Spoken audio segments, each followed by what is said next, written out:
الذي هدانا لهذا وما كنا لنهتدي لولا أن هدانا الله. Salatu wassalamu ala Rasulillah wa ala alihi wa ashabihi wa man walah. Insyaallah pada malam hari ini tiba lagi giliran saya untuk mengisi pengajian ini dengan kitab pegangan adalah Tarbiyatul Aulad Islam, pendidikan anak-anak menurut ajaran Islam.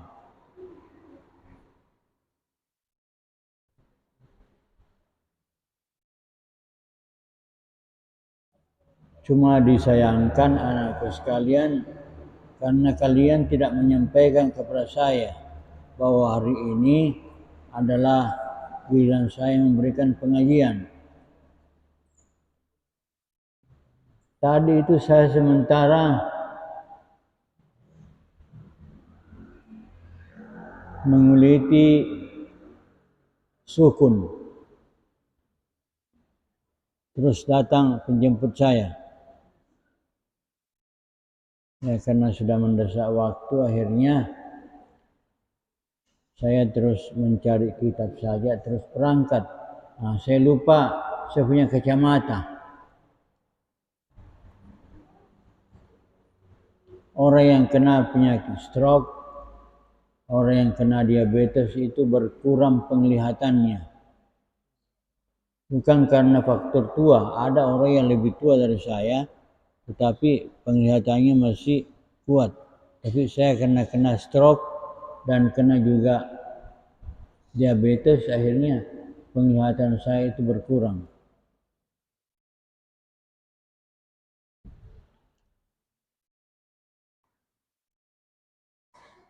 Umur saya sekarang sudah 68. Jadi kalau diukur dengan ukuran umur Nabi itu hanya 63, berarti sudah 5 tahun bonus saya ini.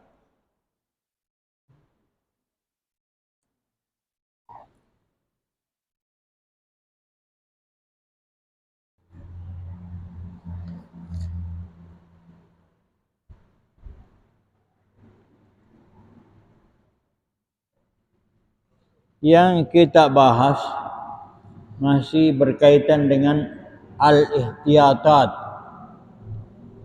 artinya keberhati-hatian yang harus dimiliki oleh seorang kepala rumah tangga, seorang suami.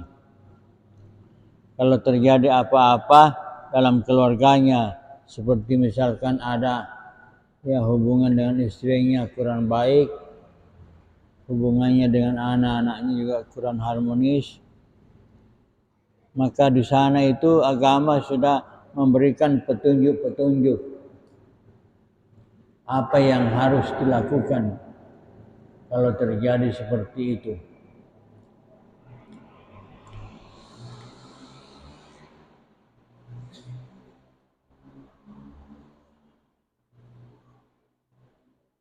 Bismillahirrahmanirrahim.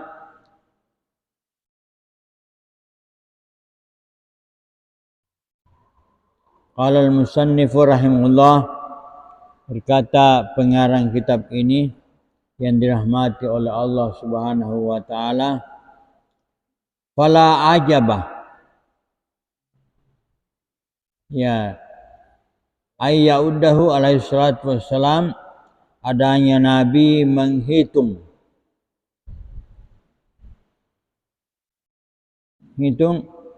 peringatan itu, abgadul halali ilallahi, halal yang paling dibenci oleh Allah Subhanahu wa taala. Al hadis alladzi rawahu Abu Dawud wa Ibnu Majah, hadis yang diriwayatkan oleh Abu Dawud wa Ibnu Majah. Abu Dawud berarti Sunan Abi Dawud, wa Ibnu Majah juga Sunan Ibnu Majah. Abgadul halali Allahi at-talaq, halal yang paling dibenci oleh Allah Subhanahu wa taala adalah talak, perpisahan. Perpisahan itu artinya membuka ikatan. Membuka ikatan antara laki-laki dengan perempuan, antara suami dengan istri. Jadi pada awalnya itu ada ikatan. Ini ikatan itu harus apa? Harus mantap, harus kuat. Dan yang mengikatnya adalah Allah Subhanahu wa Ta'ala. Itulah dalam pernikahan ada yang namanya ijab kabul. Ada namanya ijab kabul. Itu yang harus dilakukan atau diucapkan oleh seorang yang bakal menjadi suami. Saya nikahkan kamu dengan Fatimah binti ini dengan mahar seberapa? Misalkan 100 gram emas.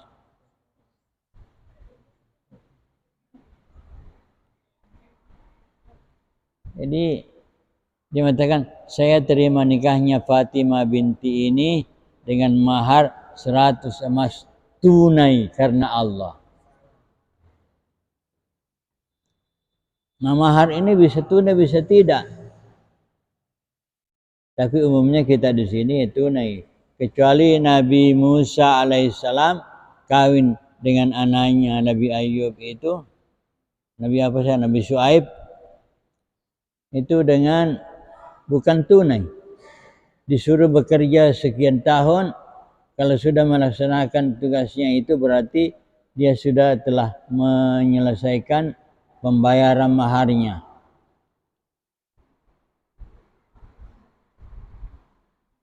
Ya, orang mengatakan mahar itu dengan ijab kabul beserta dengan mahar itu merupakan apa? SIM masuk kamar.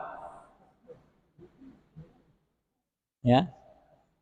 Ada orang yang berseloroh mengatakan SIM masuk kamar. Kalau belum melakukan itu berarti dia tidak diizinkan masuk kamar. Dulu Ali karamallahu wajhah ketika dinikahkan dengan Fatimah Az-Zahra binti Rasulullah sallallahu alaihi wasallam. Itu Ali ditanya, apa kamu sudah bayar maharmu? Kalau belum bayar, belum bisa masuk.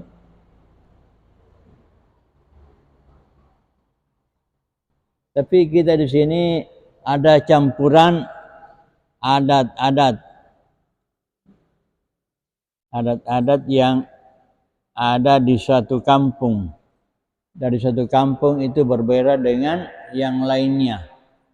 Saya masih mendapatkan itu kalau seorang calon istri itu sudah disampaikan oleh orang tuanya bahwa si anu melamar kamu, itu sudah berada di bawah apa? Di bawah ranjang. Kalau makan dibawakan makanan, tidak mau keluar-keluar. Kalau sekarang ini ya tentu tidak seperti itu lagi. Ya, sudah ada nih halo-halonya. Bahkan kalau sudah punya handphone 3G sudah melihat langsung calon suaminya, suami melihat langsung calon istrinya. Bahkan mungkin sudah bisa berzina.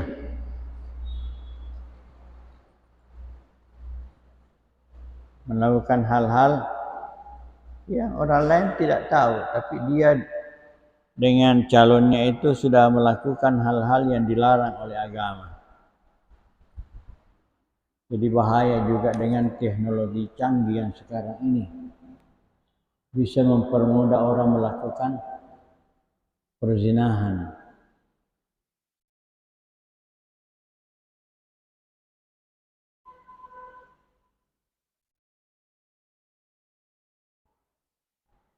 Seorang perempuan sekarang dengan seorang laki-laki yang frekuensi seksualnya tinggi,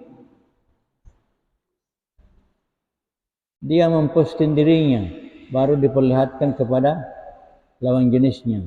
Perempuan memposting dirinya dalam keadaan telanjang dan laki-laki memposting dirinya dalam keadaan telanjang, baru kasih lihat itu calonnya. Na'udzubillahi min dzalik. Jadi tidak diherankan ayat oleh seadanya Nabi menghitung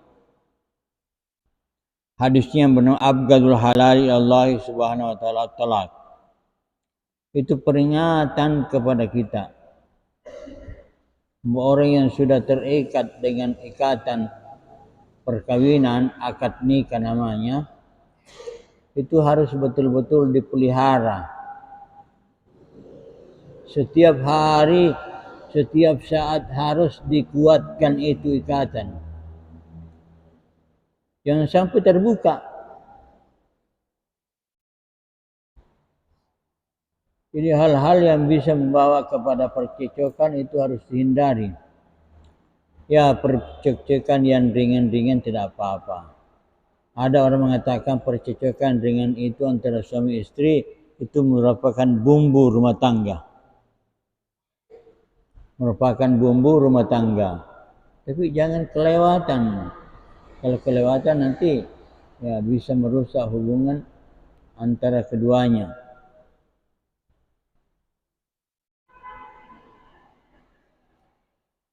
Saya nak sudah berapa tahun?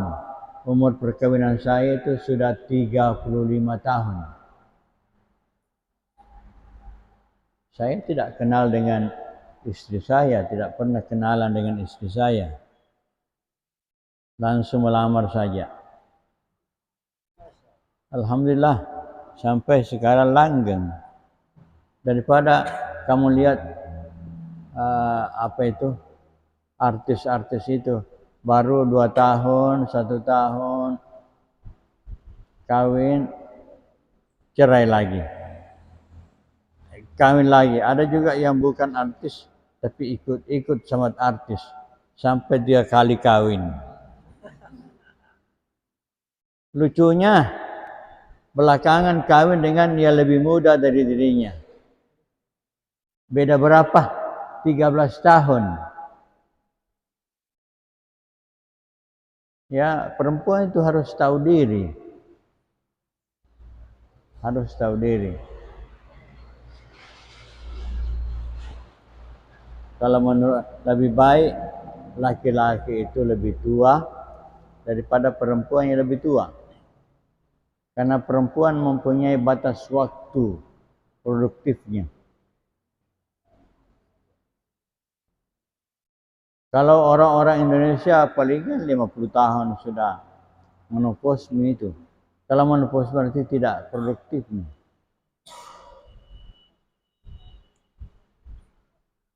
Kalau orang Arab 70 tahun masih produktif.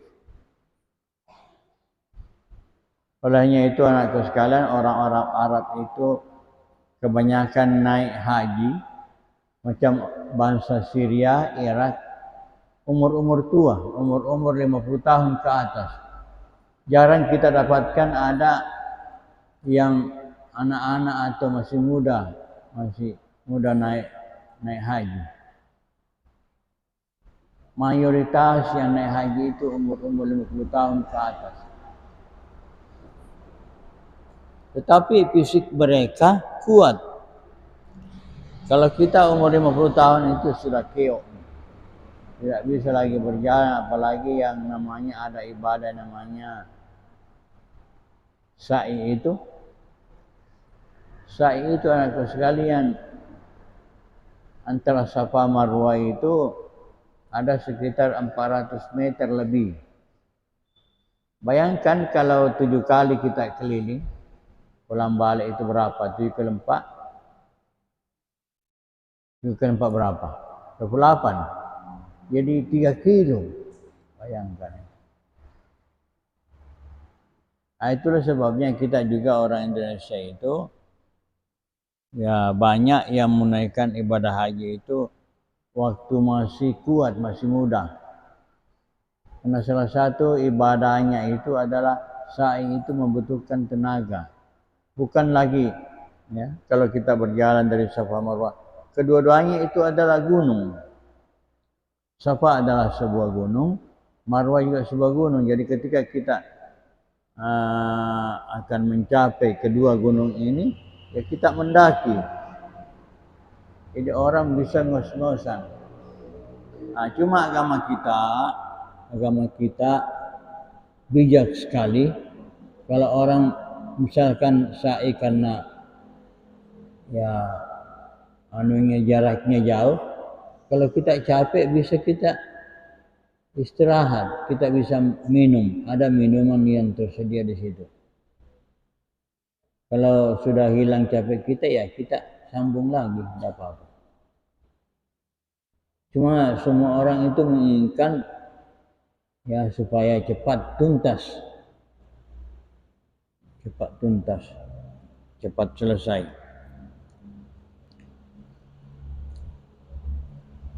Ini kurang jelas gitu ya.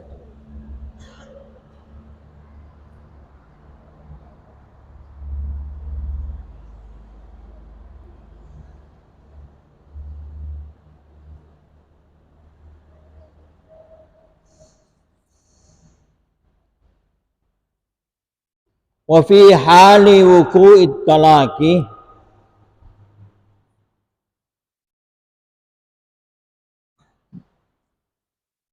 dalam keadaan terjadinya talak itu,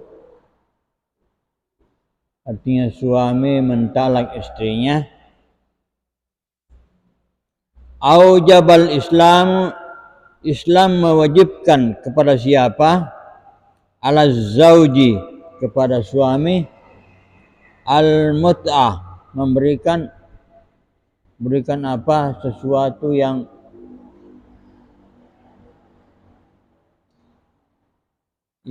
merupakan kebutuhan istri yang tertalak itu.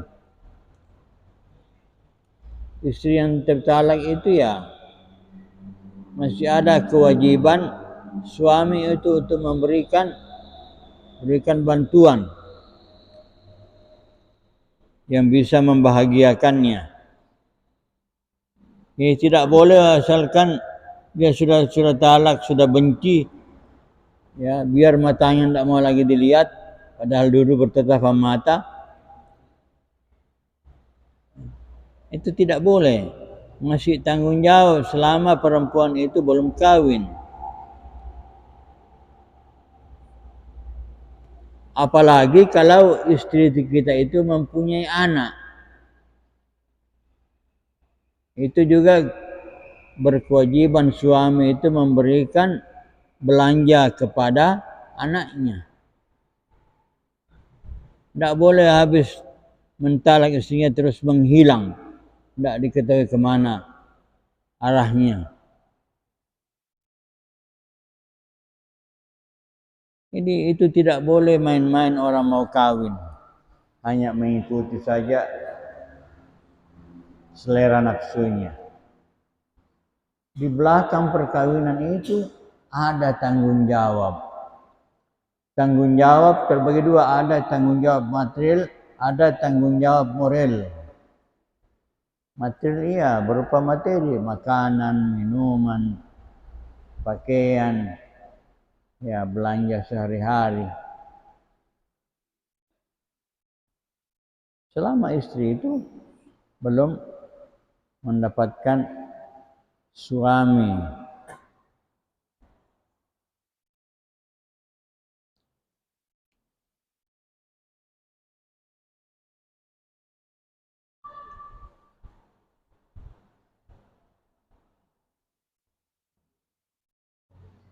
wa nafaqati al-iddah itu. Nafkah iddah selama dalam iddah. Berapa iddahnya perempuan yang tertalak? Yatarabbasna bi anfusihinna arba'ah syuhur. Arba' quru'. Bukan syuhur, quru'. Cuma Kadangkala ada orang mengartikan seperti itu. Karena perempuan yang normal itu ya haid setiap bulannya. Kalau ada yang haid 2 bulan, berarti dipertanyakan itu harus memeriksakan diri pada dokter, terutama dokter yang membidangi masalah itu.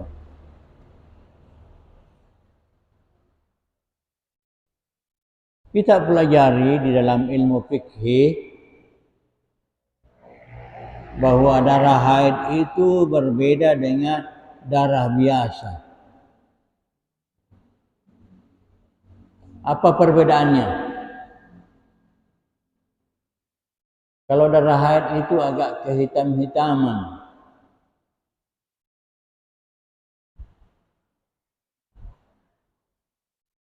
Kalau darah biasa adalah merah.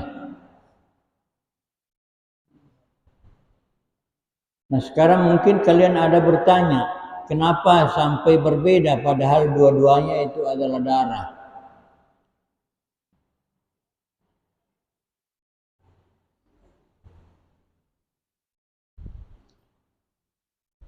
Kalau darah biasa itu adalah darah yang mengalir kepada seluruh jaringan, baru dipompa oleh siapa? Dipompa oleh jantung.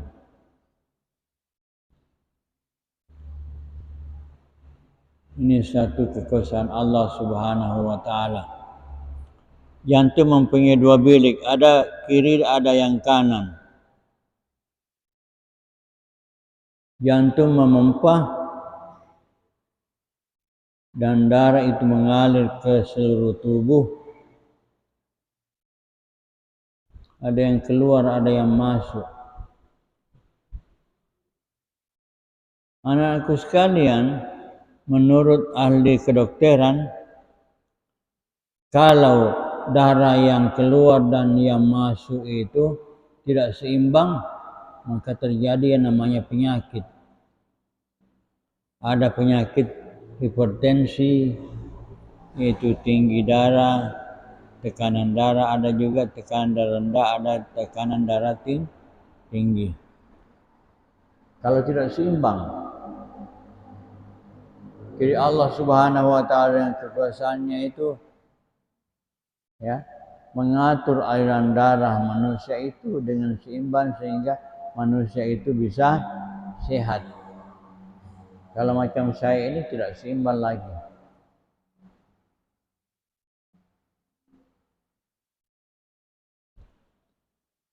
Itu banyak permasalahan yang terjadi.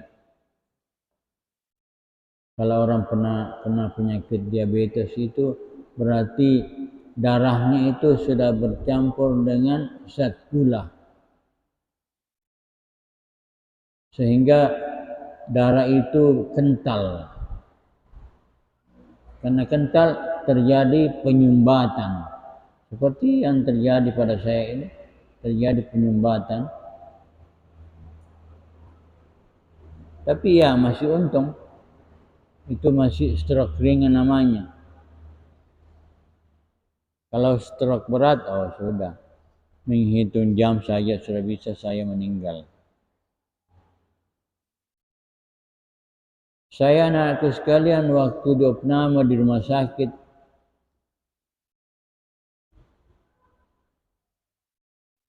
gula darah saya itu turun menjadi 25.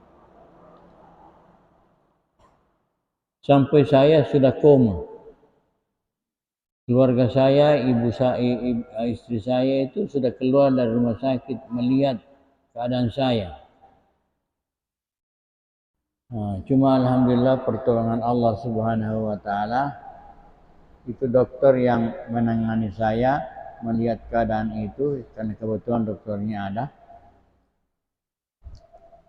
Itu berupaya bagaimana gula darah saya bisa ditambah. Dia suntikan saya untuk penambah gula darah hingga menjadi berapa?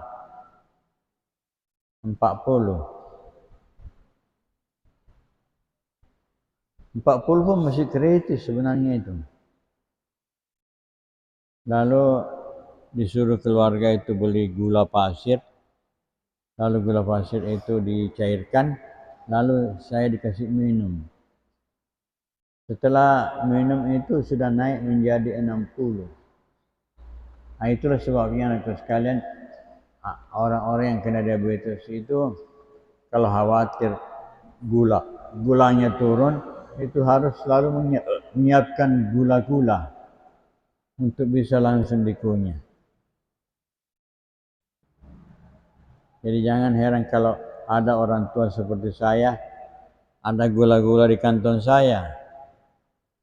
Atau ada orang tua yang sudah berumuran, mengantongi gula-gula itu, khawatir jangan sampai gula darahnya itu rendah.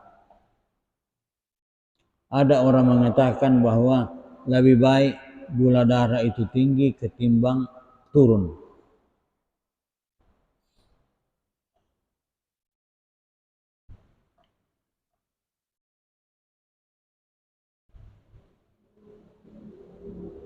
Wanafakati, apa itu al-iddah ya?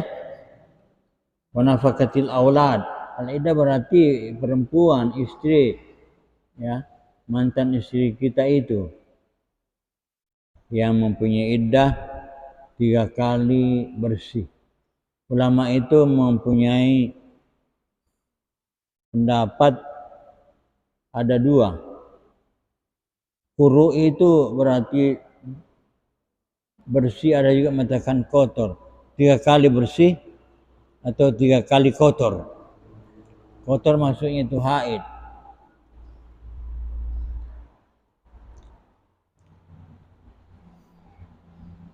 Wa nafaqatil aulad, dan menafkahi daripada anak-anaknya itu. Nah, di sini biasa kalau ada terjadi perceraian, ada semacam kesepakatan bersama itu. Sekian kamu harus berikan anakmu sekian bulan. Ada. Dan itu biasa dicatat itu.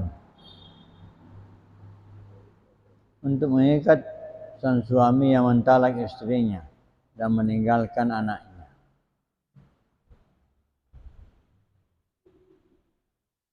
Tapi kebanyakan juga anak-anak itu tetap dipelihara oleh siapa? Oleh ibunya. Tapi ada juga suami itu menginginkan anaknya diambil dan dia sendiri yang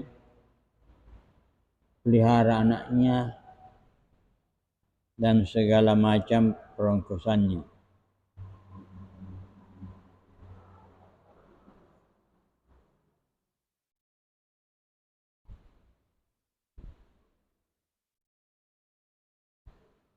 Hatta la tasqiya al-mutallaqah, hingga tidak merusak orang-orang yang tertalak itu, perempuan yang tertalak.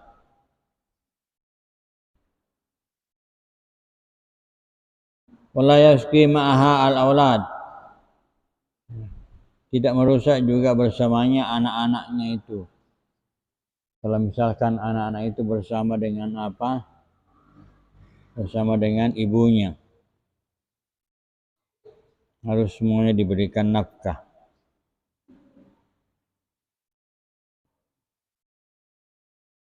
Dikauli subhanahu wa ta'ala, berdasarkan firman Allah subhanahu wa ta'ala,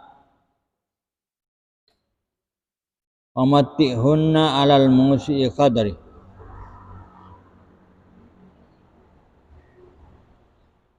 Ya, berikanlah bantuan kepada istri-istri yang tertalak itu sesuai dengan kelapangan kamu. Kalau misalkan suami yang mentalak istrinya itu mampu, maka dia akan memberikan nafkah agak tinggi. Misalkan memberikan istrinya 5 juta per bulan atau 10 juta per bulan dengan anaknya.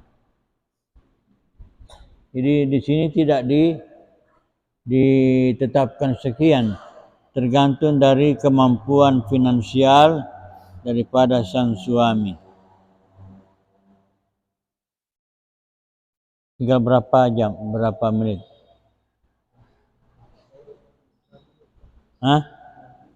6 menit? Jadi tergantung dari, ini merupakan kebijakan Allah Subhanahu wa taala kepada seorang suami. Karena tidak semuanya orang itu mampu. Tidak semuanya mempunyai banyak uang, banyak harta. Jadi katanya disesuaikan.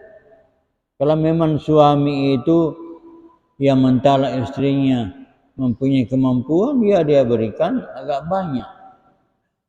Supaya istri dan anaknya itu bisa bahagia. Jangan terus-terus dirundung dirundung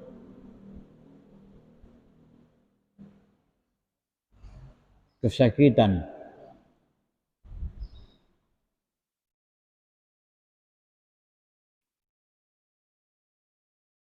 Wa 'alal muqtiri qadarun. Dan orang yang tidak mampu ya sesuai dengan kemampuannya. Penghasilannya misalkan hanya 5 juta per bulan, misalkan. Ya, dia bisa memberikan setengah dari itu. Karena ada istrinya, ada juga anaknya.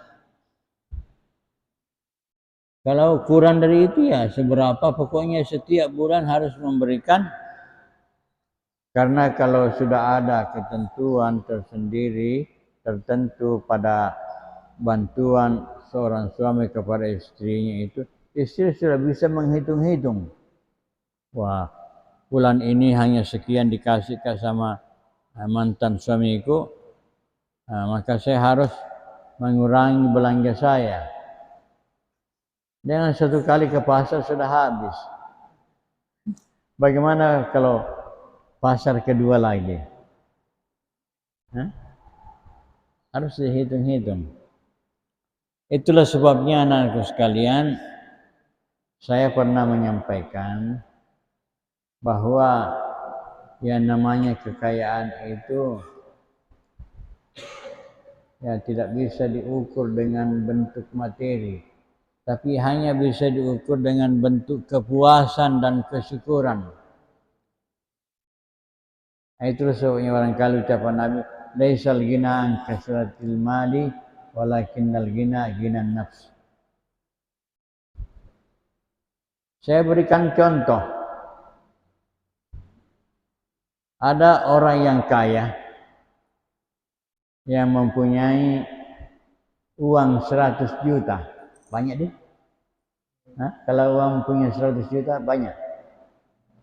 Tapi dia itu mau beli Pajero harganya 500 juta. Kalau 500 juta berapa pi uang yang ditambahkan? 400 juta pi. Masih jauh, masih pusing. Ada juga orang miskin yang uangnya hanya 10.000. Uangnya yang 10.000 itu dia mau pakai beli, jadi beli apa? Beli garam, beli terasi, beli tomat, beli apa lagi yang lain? Kitchen. Turun ke pasar, uangnya yang 10.000 itu setelah dibelanjakan semua kebutuhan yang diinginkan masih tersisa. Itu tadi yang orang yang mempunyai uang 100 juta belum cukup untuk membeli Pajero. Jadi itu tergantung, tidak ada takarannya tertentu yang namanya kekayaan. Nabi mengatakan kekayaan itu tergantung dari kepuasan, kesyukuran. Al-qanaatu kanzun la yafna. Ini ucapan ya penyair mengatakan al-qanaatu kanzun la yafna. Kepuasan itu adalah sesuatu ya, satu gudang yang tidak akan habis. Kamu ambil tetap ada. Kanzun, gudang la yafna, tidak habis. Jadi alal muqtiri qadaru. Apalagi itu? Apa? Apa itu tulisannya? Hah? Mataan kan? Hah? Mataan bil ma'ruf. Bantuan bil ma'ruf secara ma'ruf.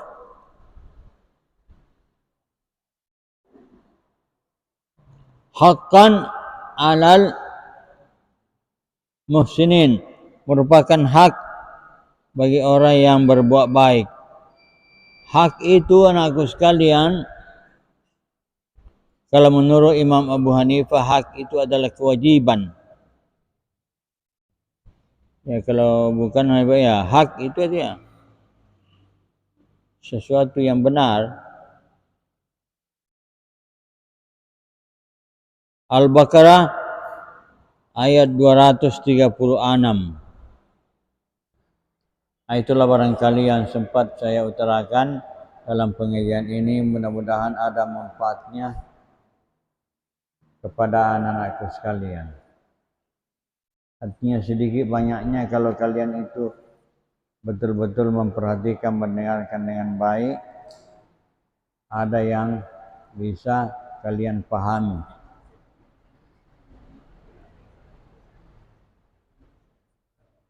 Baiklah, saya tutup pengajian ini dengan doa. Amin. Allahumma shalli ala sayyidina Muhammad wa sayyidina Muhammad kama shallaita ala Ibrahim wa ala Ibrahim fil alamin innaka Hamidum Majid. Rabbi zidna ilman warzuqna fahman. Allahumma alimna ma jahilna wa dhakkirna bima nasina. Allahumma qina bil ilmi zayyana bil hilmi wa karrimna bit taqwa wa jamilna bil afiyah. Wa sallallahu ala sayyidina Muhammadin walhamdulillahi rabbil alamin.